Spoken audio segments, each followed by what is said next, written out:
आ जाओ सभी, अभी स्टार्ट करते हैं काम की बातें। ठीक है ना। तो बच्चों आज का टॉपिक है लेक्चर 5 आई थिंक आज।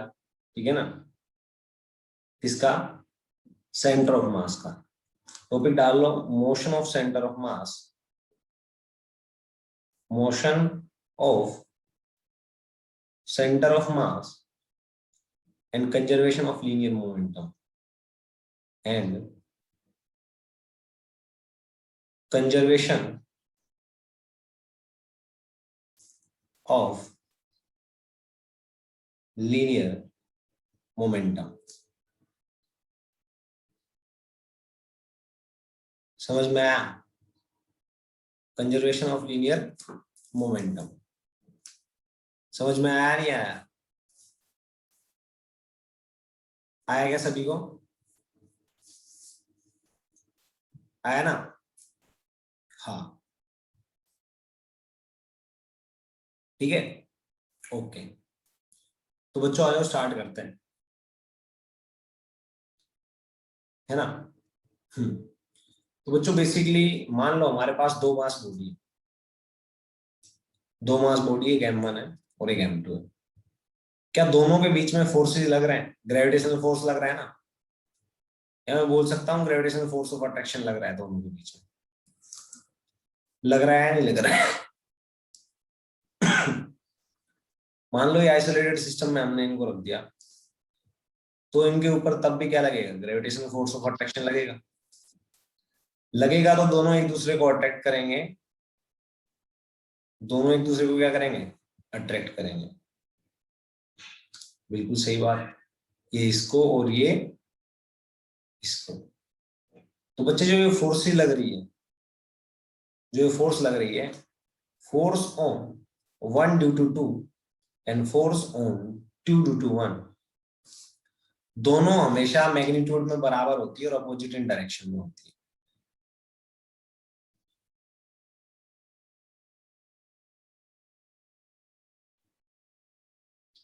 तो बच्चों अगर ध्यान से देखो तो क्या कोई एक्सटर्नल फोर्स लग रहा है इस सिस्टम में? बाहर से कोई फोर्स लगा रहा है क्या? कोई नहीं लगा रहा ना। बस इसका मास है वो इसको अट्रैक्ट कर रहा है, इसका मास है वो इसको अट्रैक्ट कर रहा है। ग्रेविटेशनल फोर्स वो कह रहा हूं मैं जो एक दूसरे की वजह से लग रही है इनके ऊपर। एक मास बॉडी दूसरी मास बॉडी को अट्रैक्ट करती है, वो वाली। ठीक है ना। हाँ, तो मैं बोलूंगा क्या net force on the system zero? तो आप बोलोगे यस। कोई भी एक्सटर्नल फोर्स नहीं लग रहा है ना सिस्टम के ऊपर? नहीं लग रहा। ठीक है। तो ये F12 और F21 क्या है? तो मैं बोलूंगा these two are internal forces. क्या है? Internal forces. समझ में आया? These are equal in magnitude and opposite in direction. समझ में आ गया नहीं आ गया? अच्छी बात है। तो फिर मैं आगे लिखता हूं कि अगर F net on the system is zero, तो मैं लिख सकता हूं कि sir D P center of mass upon D T that is also zero. हाँ कि ना? F नेट क्या होता है? DP of centre of mass upon D T is to zero. Change in momentum भी जीरो आएगा, है ना। और चेंज इन मोमेंटम जीरो आएगा तो हम लिख देंगे M D V C M upon D T. Momentum को क्या लिख दोगे? ऐसे लिख सकते हो, जीरो। तो हमारे दिमाग में यहां से ख्याल आएगा इट इंप्लाइज, इट इंप्लाइज। यहां से देखना, इसको उधर लेके जाओ तो वो भी जीरो हो जाएगा। तो हम लिखेंगे DVCM upon D T is to zero. इतना समझ में आया नहीं आया? ये किसके बराबर होता है? ये होता है एसीएम के बराबर। तो हम लिखेंगे acceleration of centre of mass is also zero. समझ में आएगा बच्चों? आया? अब थोड़ा लाइन से थोड़ा हटते हैं। हमें पता है ये टर्म आई है हमारे सामने सर, ये कब जीरो होगा? जब वीसीएम क्या होगा? कांस्टेंट। ये कब जीरो होगा? जब वीसीएम क्या होगा? कांस्टेंट। हाँ कि ना? अरे बताओ ये कब जीरो होगा? जब वीसीएम क्या होगा? कांस्टेंट होगा, तभी तो जीरो होगा ये। समझ में आया ना? हाँ, तो वीसीएम क्या होगा? कांस्टेंट। अब कांस्टेंट दो तरीके के होते हैं, आपको पता हो तो। नंबर एक, नंबर दो। नंबर एक वो, मान लो नॉन जीरो वैल्यू कोई भी, 1 2 3 4 5 6 7 8 अप टू इंफिनिटी, कोई भी नॉन जीरो वैल्यू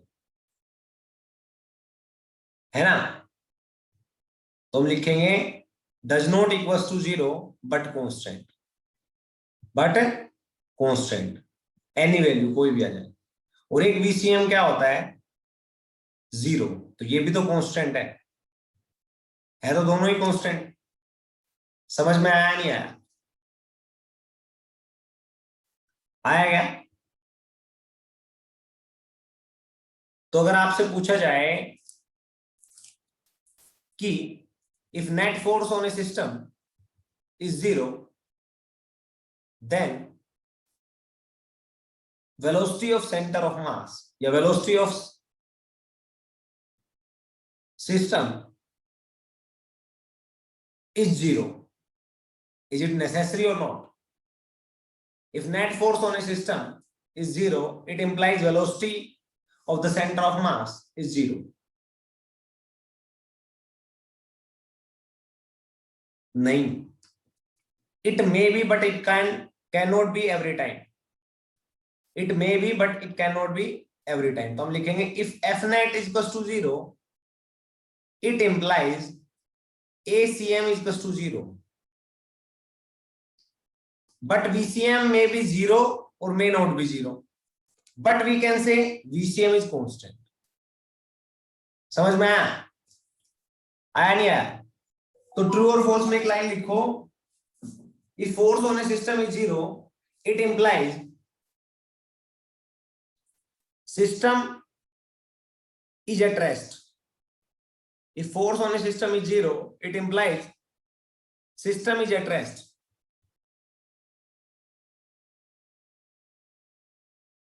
आगे लिख लो, may और may not be, may और may not be। समझ में आया? अरे आया नहीं आया?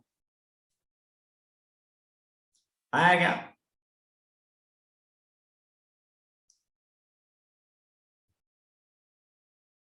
बच्चों समझ में आ रहा है? देखो ध्यान से बच्चों, अगर नेट फोर्स जीरो है तो सिस्टम को रेस्ट पे भी हो सकता है और सिस्टम कांस्टेंट वेलोसिटी से मूव करता हुआ भी हो सकता है। तो हम लिख सकते हैं if the net force on a system is zero, then acceleration of centre of mass is zero, but velocity में और मे नॉट बी जीरो। समझ में आया? But it will remains constant. ठीक है ना? हाँ, ओके। दूसरी बात देखना ध्यान से बच्चों, अब इस सिस्टम के ऊपर नेट फोर्स जीरो है या नहीं? नेट फोर्स जीरो है ना? हाँ, तो एफ नेट क्या होता है? एफ नेट होता है हमारा MACM। अगर नेट फोर्स जीरो है तो acceleration of centre of mass zero होगा ही होगा। होगा ना? होगा ना? यस। और एक्सेलरेशन ऑफ सेंटर ऑफ मास लिखने का फॉर्मूला आपके पास, आपको पता भी होगा कि हम acceleration of centre of mass ऐसे भी लिखते हैं, ACM is equals to M1A1 plus M2A2। यहाँ पे दो मास बॉडी प्रॉब्लम है तो हम दो का यूज करेंगे। आप n number of body problem में भी यूज कर सकते हो ये formula, M2A2 upon M1 plus M2। आपसे बोला जाए अगर acceleration of centre of mass zero है तो क्या A1 और A2 भी जीरो होंगे?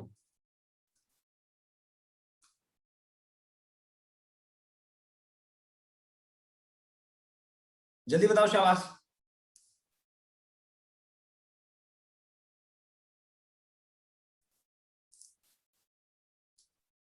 Yes, correct correct. ध्यान से देखना, अभी हम जानते हैं RCM होता है हमारा M1R1 M2R2।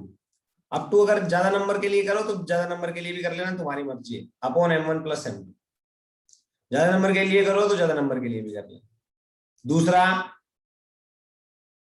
इसका डिफरेंशिएशन करोगे DRCM बाई DT, तो ये क्या बन जाएगा, VCM। तो M1 V1 plus M2 V2,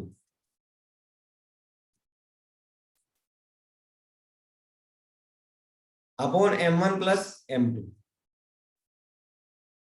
समझ में आया? अब इसका डिफरेंशिएशन करोगे आएगा DVCM upon DT equals to ACM। ये आएगा M1 A1 plus M2 A2 upon M1 plus M2। समझ में आया नहीं आया? आया क्या बच्चों? हाँ आया ना? ओके। अब मैं आपसे बोलूंगा, अगर ACM 0 है, इट इंप्लाइज, ये जरूरी थोड़ी है कि A1 और A2 0, हो भी सकते हैं, बट क्या पता A1 और A2 एक पॉजिटिव और एक नेगेटिव हो, तो इनका प्रोडक्ट दोनों का बराबर और अपोजिट इन नेचर आए, ये भी तो हो सकता है। अरे हो सकता है या नहीं हो सकता?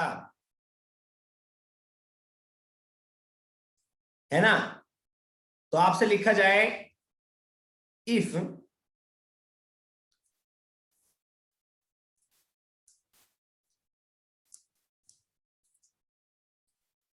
Fnet is equals to 0, it implies ACM is equals to 0. Yes, it implies A1 A2 up to AN is equals to 0.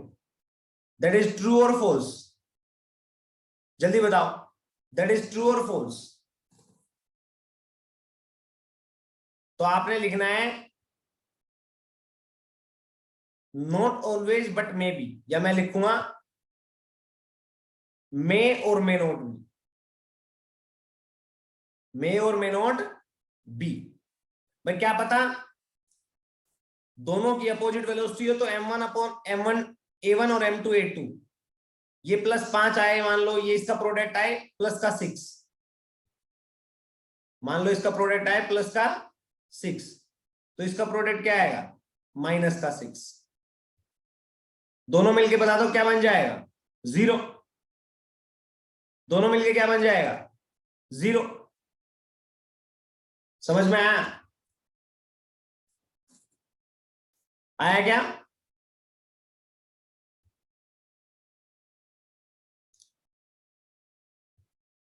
समझ में आया? तो हम बोल सकते हैं A1 A2, पर ऐसा भी नहीं है कि ये 0 नहीं हो सकते, क्या पता ये भी 0 ये भी 0, तो भी तो ACM 0 हो सकता है। अरे A1 0 A2 0, तो भी तो ACM 0 हो सकता है।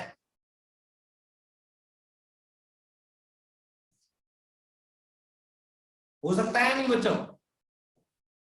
तो हम बोल सकते हैं it implies A1 A2 up to AN equals to 0। तो हम लिखेंगे दैट इज मे और मे नॉट बी, हो भी सकता है और नहीं भी। समझ में आया? आया सभी को? यस। आगे चलें, सेकंड पॉइंट पे आओ। देखो बच्चों, अगर ACM 0 है, इट इंप्लाइज VCM क्या आएगा, कांस्टेंट। VCM क्या आएगा, कांस्टेंट। तो VCM में दो केस बनेंगे, नंबर 1 VCM इक्वल्स टू 0,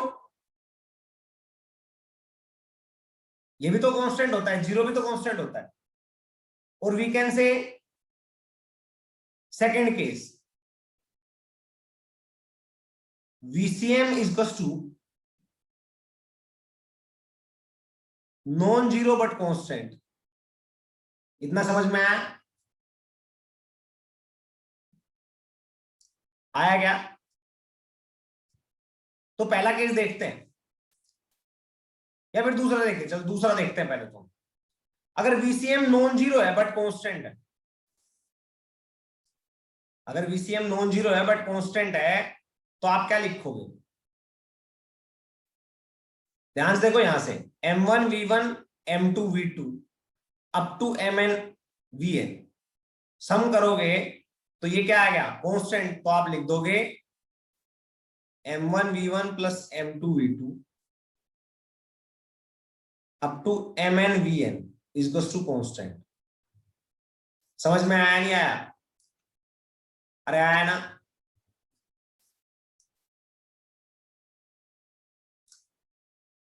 लिख सकते हो या नहीं लिख सकते हो? तो हम इसको बोलते हैं मोमेंटम कंजर्व, है ना?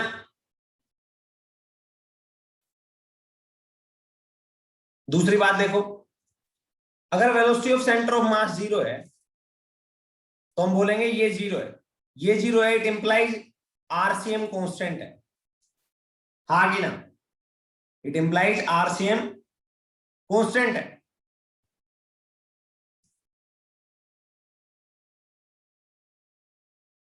तो आप इसको लिखोगे तो आप लिखोगे it implies M1 R1 plus M2 R2 up to MN RN।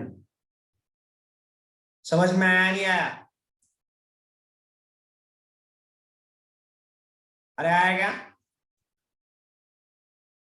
M1 R1 M2 R2 MN RN equals to constant.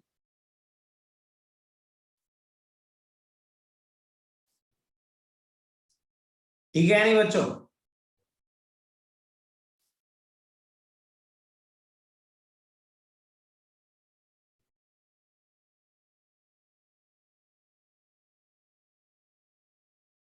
कर लोगे ना?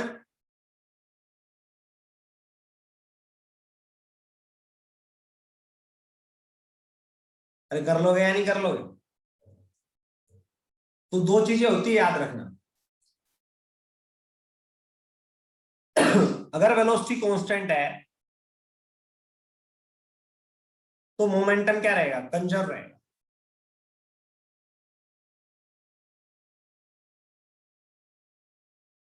ठीक है? आपसे एक और क्वेश्चन पूछूं क्या बच्चों? अगर ACM जीरो है तो क्या A1 A2 A3 up to AN ये कंप्लीटली तो जीरो हो भी सकता है और नहीं भी। सिमिलरली अगर VCM जीरो है तो क्या V1 V2 V3 up to VN ये भी जीरो होंगे क्या? मैं आपसे पूछ रहा हूं if VCM equals to zero it implies V1 V2 V3 up to VN equals to zero. Am I correct और नॉट? तो आप बोलोगे मे और मे नोट बी, मे और मे नोट बी। समझ में आया नहीं आया? हाँ ठीक है। अब दूसरी बात देखना, आपने ये तो लिख दिया सेकंड केस। सेकंड केस में देखोगे तो आप ये भी तो लिखोगे M1 V1 को P1 plus P2 plus P3 up to dot dot plus PN that is equal to constant. हाँ कि ना? अरे हाँ कि ना?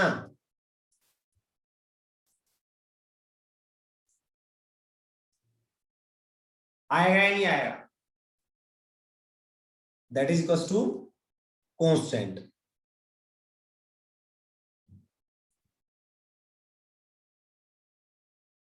तो जब ऐसा आता है तो इसको बोलते हैं momentum conserve. Momentum conserve.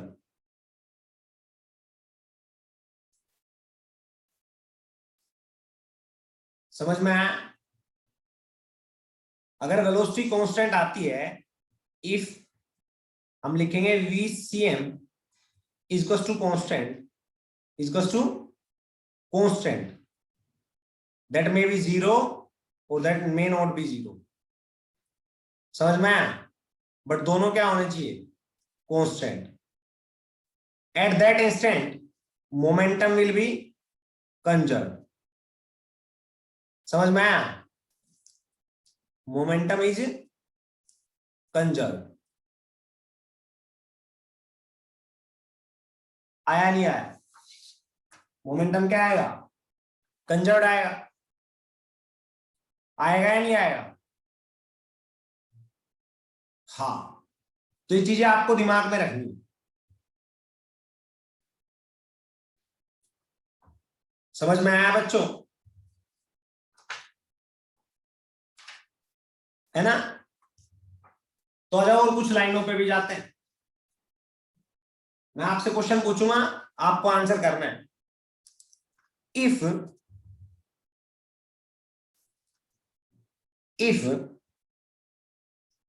Centre of mass is at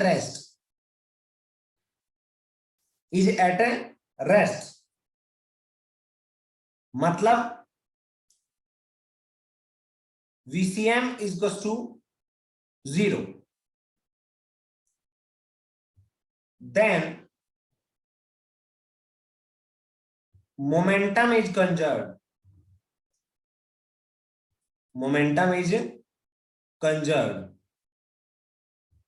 Am I correct or not? If center of mass is at rest, then momentum is conserved. That is true or false? जल्दी बताओ बच्चों. अरे जल्दी बताओ.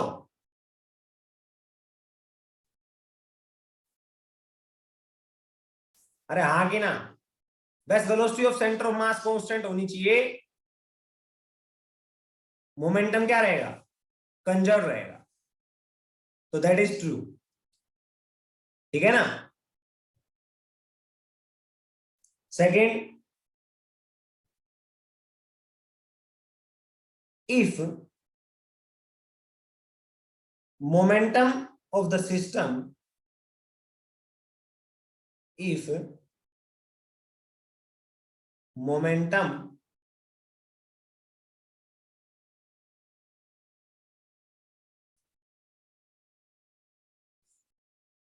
of the system is conserved, it implies, या मैं लिखूंगा then center of mass is at rest. That is true or false? That is true or false?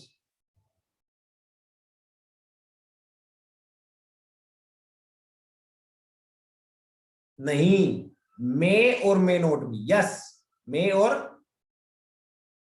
May note भी याद रखना. देखो ध्यान से, अब तुम्हें बात बताता हूं. जहां कहीं पे 4-0 आ जाए ना, तो मोमेंटम कंजर्व वहीं पे हो जाता है, क्योंकि VCM कांस्टेंट आ जाता है. तो ये जरूरी थोड़ी है कि सेंटर ऑफ मास रेस्ट पे हो तो ही मोमेंटम कंजर्व रहेगा. सेंटर ऑफ मास मूव कर रहा होगा तब भी तो मोमेंटम कंजर्व में रहेगा.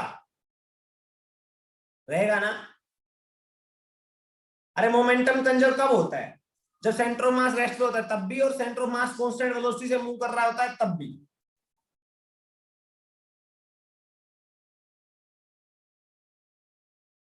समझ में आया?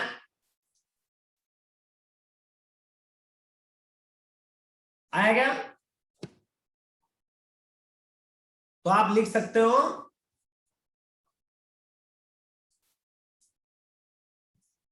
लिखो. शाबाश. If force on an isolated system, force on an isolated system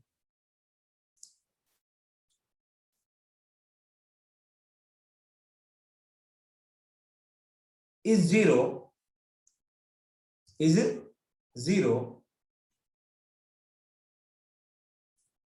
then momentum of the system is conserved. Then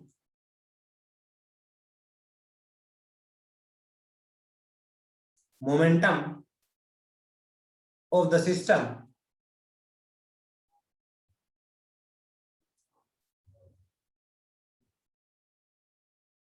is conserved. समझ में आया? हम इसको लैंग्वेज में लिखे, मैथमेटिकल में तो लिखेंगे हम if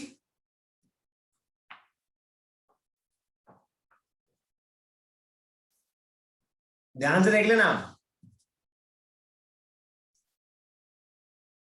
ACM is equals to 0,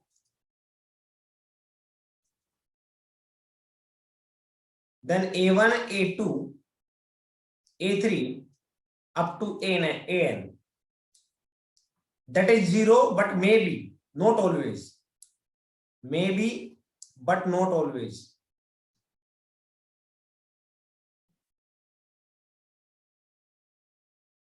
समझ में आया? Similarly, if VCM is equals to 0, it implies V1, V2. ये कुछ पॉइंट है, पहला पॉइंट लिख दिया, अब दूसरा पॉइंट ये, तीसरा पॉइंट ये पॉइंट से दिमाग में रखना है आपको। जो मेरी कहानी का सार है ना बेसिकली वो ये,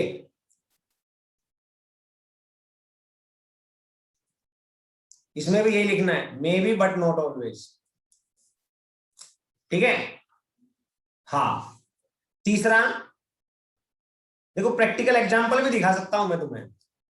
देखो इस पे नेट फोर्स 0 है, बट इसका एक्सेलरेशन भी नॉन 0 है। ध्यान से देखो तो A1 इक्वल टू क्या आएगा, F12 अपॉन M1। ये नॉन 0 तो है, दोनों एक दूसरे को अट्रैक्ट कर रहे हैं, एक दूसरे की तरफ दौड़ रहे हैं। A2 क्या आएगा, F21 अपॉन M2। देखो A1 और A2 नॉन 0 है, पर ACM क्या है, 0 है। ACM क्या है, 0 है ना? समझ में आया? A1 A2 0 है, सॉरी A1 A2 नॉन 0 है, बट ACM क्या है, 0 है। ये एग्जांपल है। हाँ, हो सकता है जब ये 0, जब ये भी 0 और ये भी 0, बट हमेशा जरूरी नहीं। ठीक है ना बच्चों? दूसरी बात देखो, इनिशियली हमने इन दोनों को यहां पे पकड़ा मान लो, तो ये रेस्ट पे थे, तो इन दोनों की काइनेटिक एनर्जी क्या थी, इन दोनों की वेलोसिटी 0 थी, तो काइनेटिक एनर्जी भी 0 होगी। हाँ कि ना? हाँ कि ना? इनिशियली जब हमने इनको पकड़ा इतनी दूरी पे, तो इनकी वेलोसिटी भी 0 थी, तो काइनेटिक एनर्जी भी 0 होगी। बट क्या बाद में काइनेटिक एनर्जी चेंज करने लग गई जब एक दूसरे की तरफ एक्सेलरेट करेंगे? अरे देख, एक दूसरे को अट्रैक्ट करेंगे तो फोर्स लगेगी, फोर्स लगेगी तो एक्सेलरेट करेंगे, एक्सेलरेट करेंगे तो क्या होगा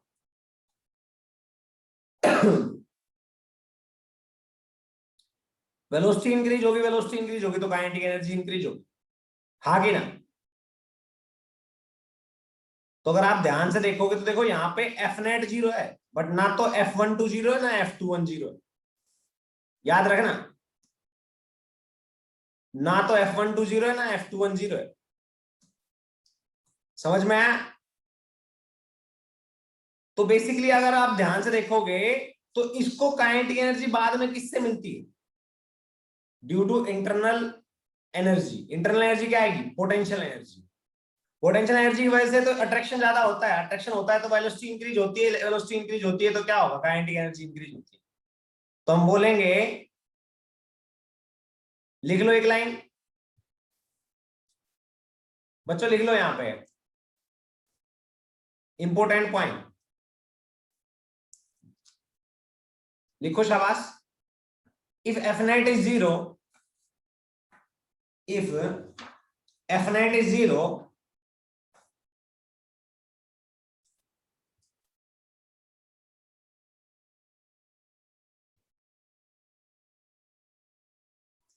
then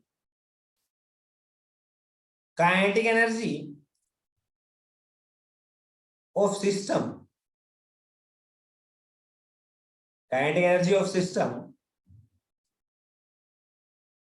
can be changed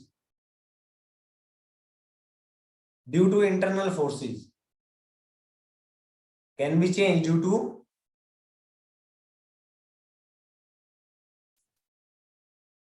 internal forces.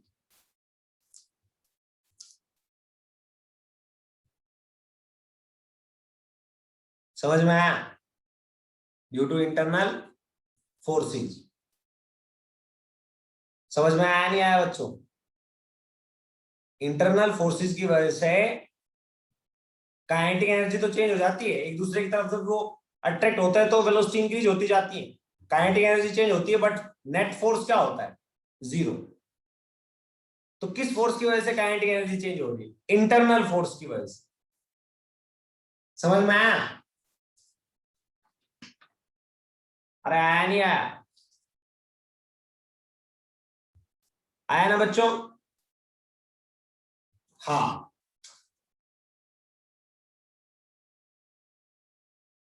तो हम सभी ये भी चीजें कर सकते हैं, ठीक है ना? हाँ,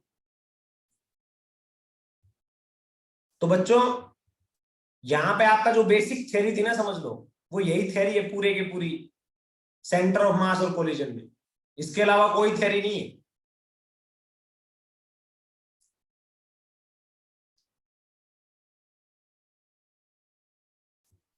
स्टार्ट करते हैं, ठीक है? हाँ, सभी बच्चे ध्यान से देखेंगे, कुछ प्रॉब्लम्स करेंगे अभी कंजर्वेशन ऑफ मोमेंटम के ऊपर ही। लिख लो, question based on, question based on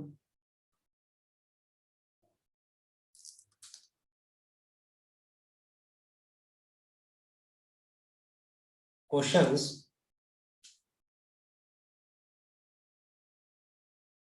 based on conservation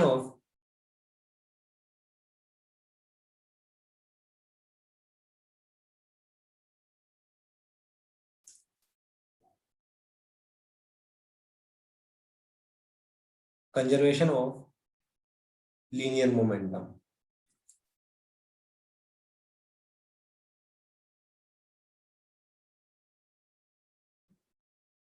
समझ में आया? Question based on conservation of linear momentum. तो देखो बच्चों, पहला क्वेश्चन, मान लो आपके पास एक हॉरिजॉन्टल सरफेस है, ऐसे इस सरफेस के ऊपर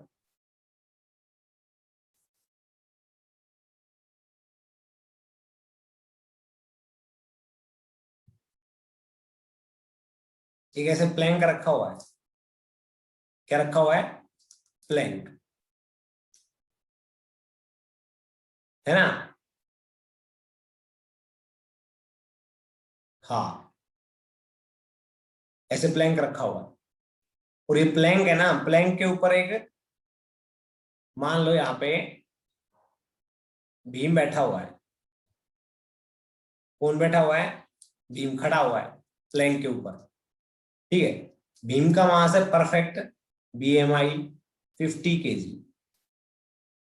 समझ में आया? आया नहीं आया? इस सरफेस और प्लैंक के बीच में कोफिशिएंट ऑफ फ्रिक्शन है 0, मतलब बिल्कुल फ्रिक्शनलेस सरफेस है,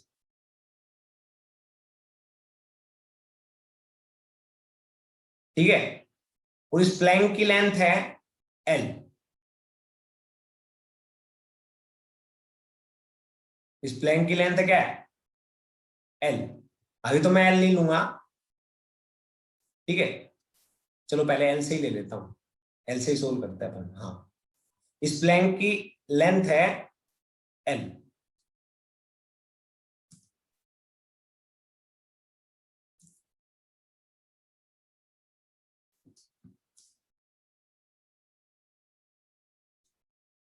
समझ में आया?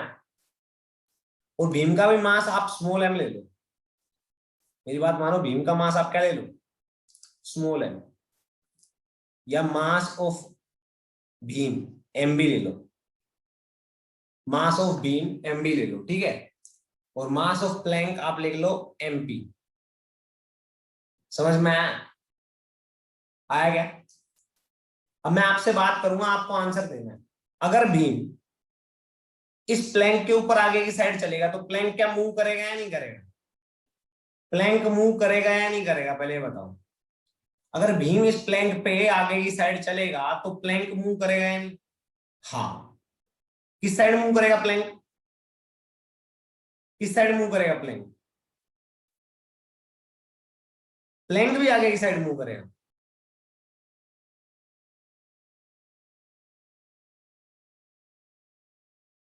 अरे भीम आगे चलेगा तो प्लैंक पीछे चलेगा ना। देखो ध्यान से, मैं आपसे बात कर रहा हूं, क्या भीम आगे चलेगा? अगर भीम आगे चलेगा तो भीम के ऊपर फोर्स किधर लग रहा है? आगे की साइड में, तभी तो भीम आगे चल पा रहा होगा।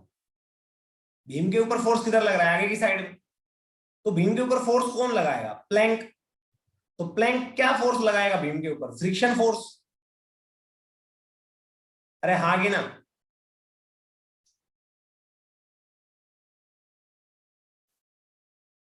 लगाएगा या नहीं लगाएगा? तो भीम के ऊपर फोर्स लग रहा है आगे की साइड में, तो प्लैंक किधर चलेगा? प्लैंक किधर चलेगा? जल्दी बताओ भाई। इस पे फ्रिक्शन आगे लग रहा है तो प्लैंक पे फ्रिक्शन किधर लगेगा? पीछे। तो प्लैंक चलेगा पीछे की साइड में। अच्छी बात। अब मेरे को बात बताओ, क्या इन दोनों के ऊपर बाहर से कोई फोर्स लग रहा है? क्या इन दोनों के ऊपर बाहर से कोई फोर्स लग रहा है? जल्दी बताओ। क्या इन दोनों के ऊपर बाहर से कोई फोर्स लग रहा है?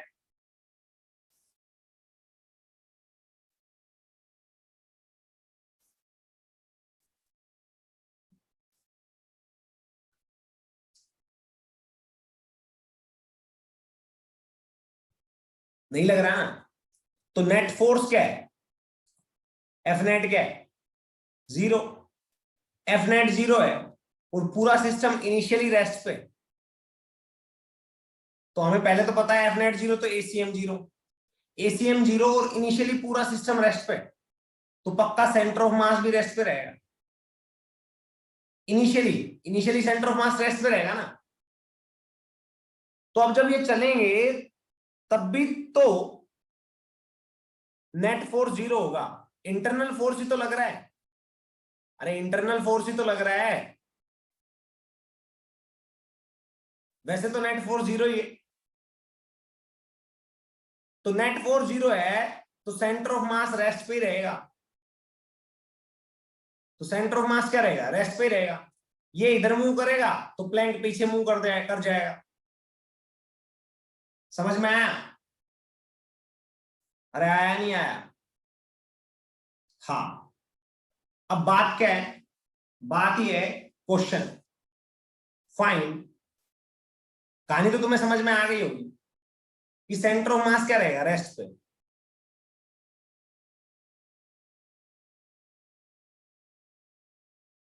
ठीक है, तो चलो आ जाओ स्टार्ट करते हैं।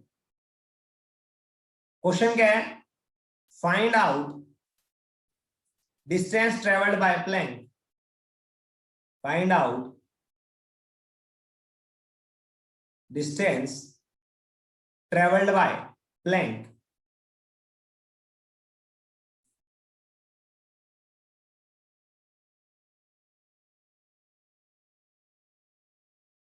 Travelled by Planck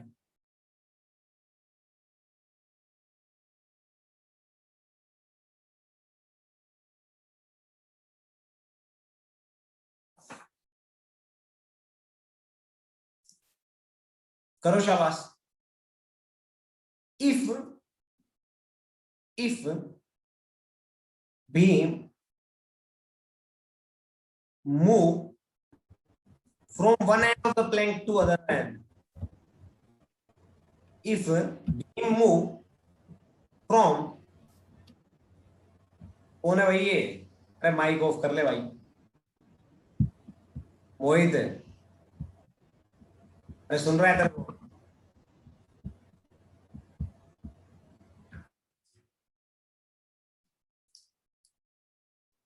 If beam move from one end to another end, one end to another end of the plank, to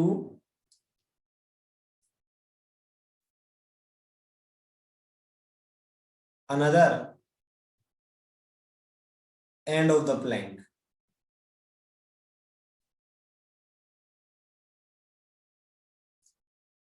समझ में आया?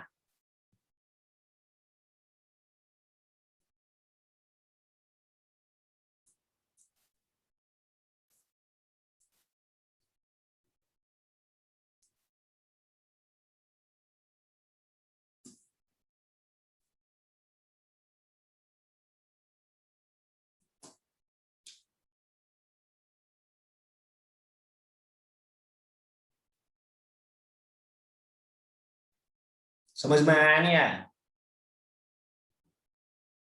हाँ, जब बीम यहां से यहां तक मूव करेगा प्लैंक पे, तो प्लैंक कितना डिस्टेंस चल पड़ा होगा? पहली बात तो चलेगा पीछे की साइड में। तो चलो आ जाओ देखते हैं। मान लो बीम यहां से यहां पे पहुंचेगा, तो सिचुएशन क्या रही होगी? देखना ध्यान से।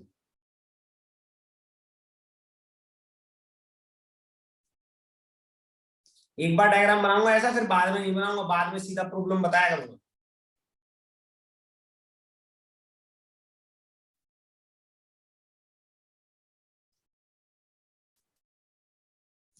देखो मान लो, हम मान लेते हैं let plank move X distance, let plank move X distance. Plank मान लो एक्स डिस्टेंस मूव कर गया लेफ्ट साइड में, कितना? एक्स।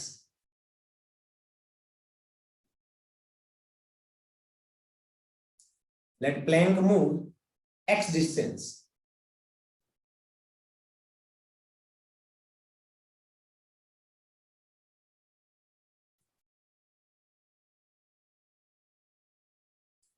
टूवर्ड्स बैक डायरेक्शन, ठीक है, पीछे की डायरेक्शन है, बैकवर्ड।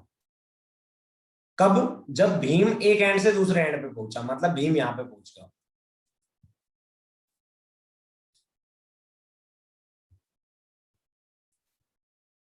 समझ में आया? आया नहीं आया? तो खुद सोचो, भीम ने कितनी डिस्टेंस ट्रेवल की? ये टोटल डिस्टेंस कितनी थी? एल। अब भीम ने कितनी ट्रेवल की? L minus x. अरे हाँ कि ना? अरे हाँ कि ना? अगर आपने देखा हो तो आपने सुना हो, हम लिखते थे m1r1 plus m2 equals to m2r2, ऐसा लिखा हुआ सुना है? अगर हम सेंटर ऑफ मास को ओरिजिन पे मान ले तो हम लिखते थे m1r1 इक्वल्स टू m2r2, लिखते थे ना? हाँ, वही हम यहां पे यूज करेंगे। ध्यान से देखना। अब भीम मूव करा है M B, moves L minus X equals to, plank move किया है MP, how much it moves? X. तो क्या यहां से आप एक्स की वैल्यू निकाल सकते हो? तो एक्स की वैल्यू आएगी M B into L upon M B plus M P.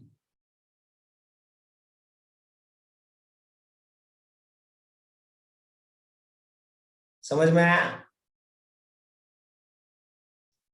mb plus mb। ठीक है, कैलकुलेट कर लोगे। ये तो थी शॉर्ट ट्रिक, देखो ध्यान से फिर से बता देता हूं।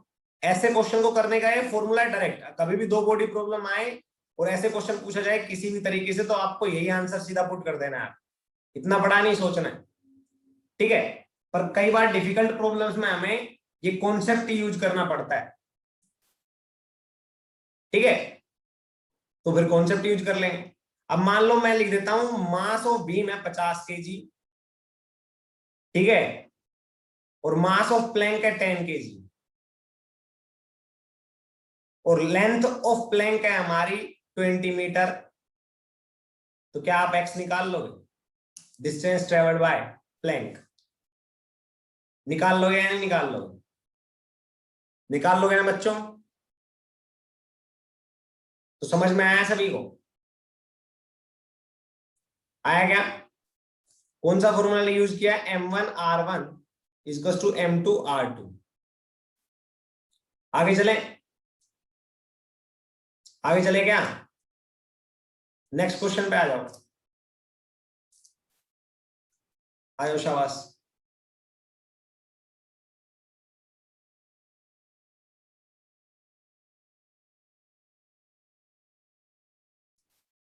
मान लो पानी, और ये हमारे पास है बोट। क्या है? बोट। ठीक है ना बच्चों?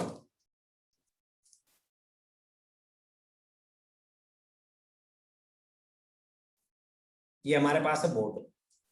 बोट में बोट में इधर चुटकी है या इधर बीम है। इधर क्या है? बीम है, और इधर चुटकी है। इधर कौन है? चुटकी।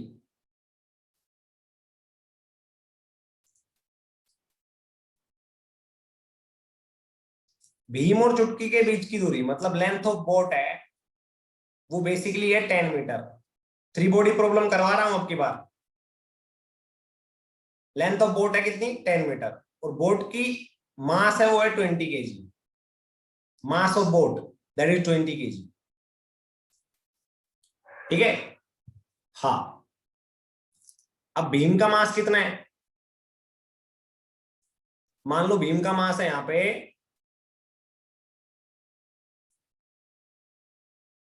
कितना था पिछली वाली प्रॉब्लम में? भीम का मास कितना था?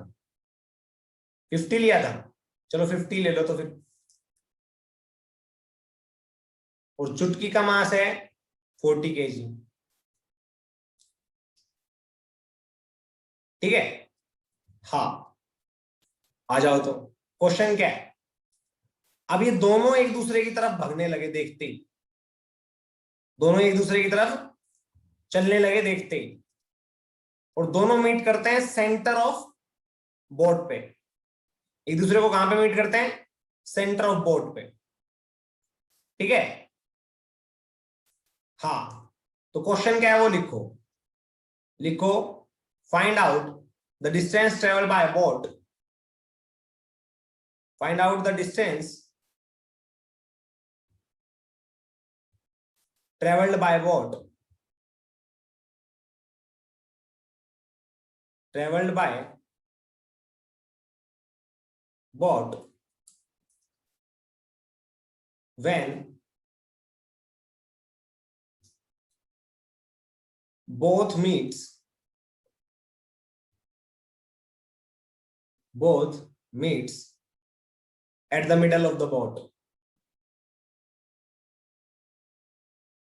both meets at the middle of the boat।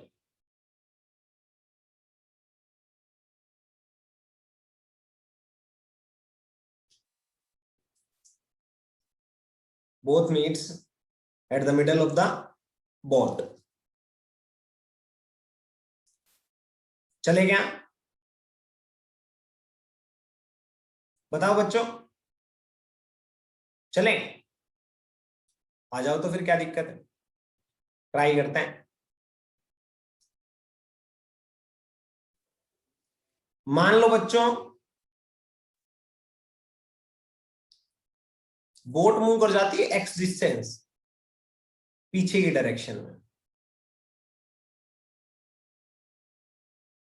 कितना, एक्स डिस्टेंस।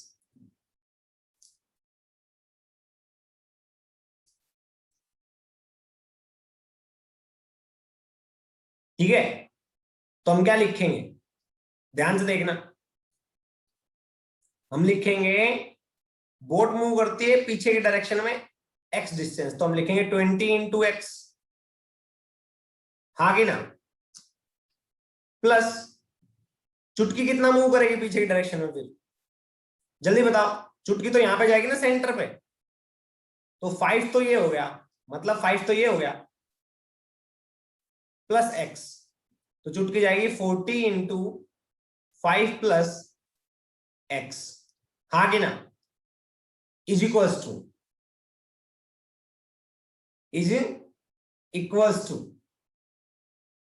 ध्यान से देखना सभी बच्चे, ध्यान से देखेंगे। अब जो आगे चल रहे हैं राइट डायरेक्शन में जिसका मोशन है उसके साथ इक्वेट करेंगे। अब राइट डायरेक्शन में कौन चल रहा है, जो लेफ्ट में चल रहे थे उनका सभी का तो लिख दिया। अब राइट डायरेक्शन का देखो, भीम कितना चलेगा, जल्दी बताओ, भीम चलेगा 5 - x, करेक्ट, समझ में आया, तो x की वैल्यू निकाल लोगे, x की वैल्यू निकाल लोगे, अरे हाँ कि ना, बेस्ट, तो फिर क्या दिक्कत है, समझा ना। ओके, अच्छी बात है फिर तो, है भाई। चलो नेक्स्ट प्रॉब्लम करते हैं।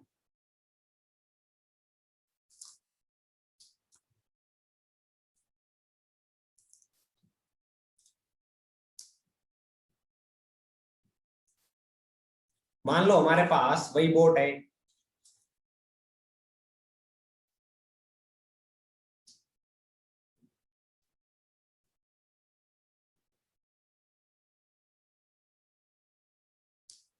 ठीक है,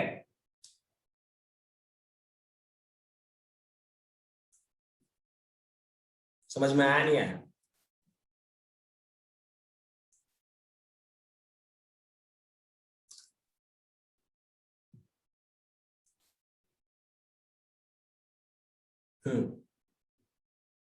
अब की बार कुछ नया लेते हैं, भीम चुटकी का नहीं, अब की बार चुटकी कालिया का ले लेते हैं, ठीक है।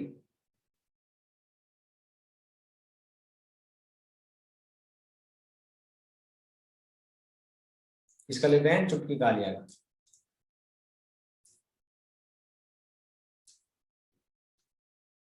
ठीक है। मान लो भाई सेम बोट, लेंथ कितनी, 10 मीटर,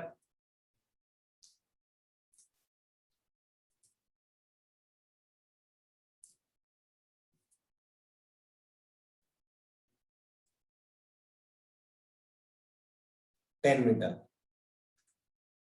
ठीक है ना, अच्छी बात है। ये कालिया है, कौन है, कालिया, ये कौन है मिडल में, ये चुटकी। अब भाई साहब ये इस एंड पे था, चुटकी मिडल ऑफ द बोर्ड थी। अब जैसे ही चुटकी ने कालिया को देखा, चुटकी दौड़ी, कालिया चुटकी के पीछे पीछे दौड़ा, अरे चुटकी तो कालिया की तरफ नहीं दौड़ेगी ना, सिंपल सी बात है, तो चुटकी दौड़ी इधर की साइड, कालिया उसके पीछे पीछे दौड़ा, वही है सेम। अब बस हमारे पास बोर्ड तो वही है, कितने केजी की, 20 kg की, है ना, तो दोनों जब राइट डायरेक्शन में दौड़ेंगे तो बोट किधर मूव करेगी, जल्दी बताओ, बोट किधर मूव करेगी, पीछे की डायरेक्शन में, हाँ कि ना, तो हम बोल देंगे बोट पीछे की डायरेक्शन में मान लो एक्स मूव करती है, क्वेश्चन क्या है वो देखो।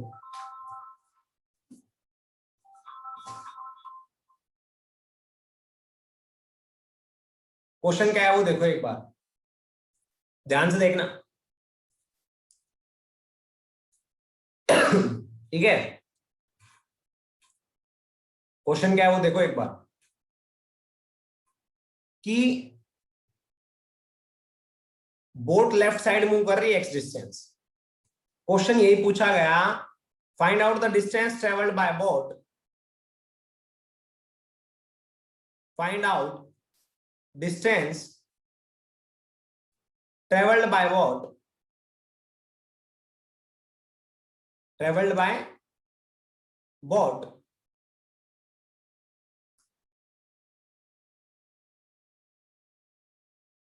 when Kalia reaches at middle of the boat and Chutki reaches at right end of the boat. Chutki reaches at right end of the boat. समझ में आया नहीं आया? आया क्या?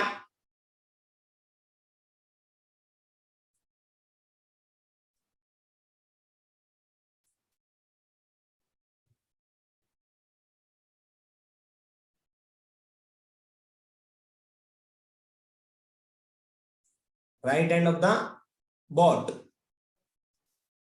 ठीक है। हाँ, तो जल्दी बताओ क्या कैसे लिखोगे? तुम कैलकुलेट करो भाई, ये मैं नहीं करूंगा। बच्चों ये मास ले लो इनका, वही कालिया 80 kg, कालिया मोटा है, चुटकी वही 40 kg।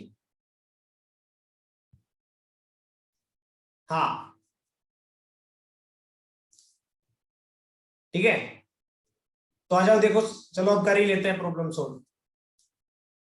तो देखो ध्यान से, दोनों इधर दौड़ेंगे तो बोट इधर दौड़ेगी, तो हम लिखते हैं 20 इंटू एक्स, बाकी दोनों राइट साइड दौड़ते हैं ना, चुटकी कितना दौड़ी 40 into 5 minus X plus Kaliya 80, Kaliya बीच में आएगा तो 5 माइनस एक्स, तो लिखोगे 120 into 5 minus X equals to 20 into X. कर लोगे अब सोल्व? अरे कर लोगे क्या?